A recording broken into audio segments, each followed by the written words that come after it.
வீட்டிற்கு வெளியில் அமைக்கக்கூடிய மாடிப்படி எந்த இடத்துல அமைக்கிறது சிறப்பு?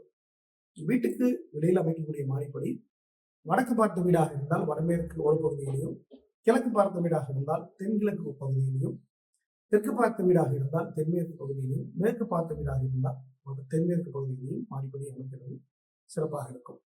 வடக்கு பார்த்த வீட்டிற்கு இடது கை பக்கமாக ஆன்டி கிளாக் வைஸ் முறையிலையும், கிழக்கு பார்த்த வீட்டிற்கு கிளாக் வைஸ் முறையிலையும், தெற்கு பார்த்த வீட்டிற்கு தென்மேற்கில் அமைக்கக்கூடிய மாடிப்படி கிளாக் வைஸ் முறையிலையும், மேற்கு பார்த்த வீட்டிற்கு தென்மேற்கில் அமைக்கக்கூடிய மாடிப்படி இடதுகை பக்கம் ஆன்டி கிளாக் வைஸ் முறையிலையும் அமைக்கணும். ஸோ இந்த படி அமைப்புகள் எல்லாமே மழை பெய்தால் நனையும்படியாகவும், வெயில் அடித்தால் காயும்படியான அமைப்புகள் இருக்கும். மாடிப்படிக்கு கீழே எந்த ஒரு ரூம் அமைப்பும் வரக்கூடாது. ஸ்டோர் ரூமாக இருக்கலாம், டாய்லெட்டாக இருக்கலாம், அல்லது வேறு ஏதாவது அறைகளாக இருக்கலாம். மாடிப்படிக்கு கீழே எந்த அறைகளும் அமைக்கக்கூடாது. அப்படி அமைத்தீங்க அப்படின்னா அது கெடுதலான பலனை கொடுக்கும். இந்த வடமேற்கு, தென்கிழக்கு, தென்மேற்கு இதற்கெல்லாம் அளவீடுகள் உண்டு. உங்க வீட்டுடைய நீள அகலத்தை பொறுத்து இந்த மாடிப்படியுடைய அளவீடுகளும் மாறுபடும்.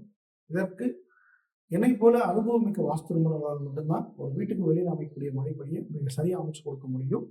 ஸோ வீட்டுக்கு வெளியில மாடிப்படி அமைக்கும் போது நண்பர்கள் மிக எச்சரிக்கையாக கவனமாக கையாளுங்கள். ஒருவேளை நீங்க மாடிப்படியை தவறாக அமைச்சிட்டீங்க அப்படின்னா 20-25 வருஷத்துக்கு உங்க வீட்டுல எந்த ஒரு மாற்றத்தையும் செய்ய முடியாது. அவ்வளவு கெடுதலான நெகட்டிவான பலனை கொடுக்கக்கூடியது இந்த மாடிப்படி.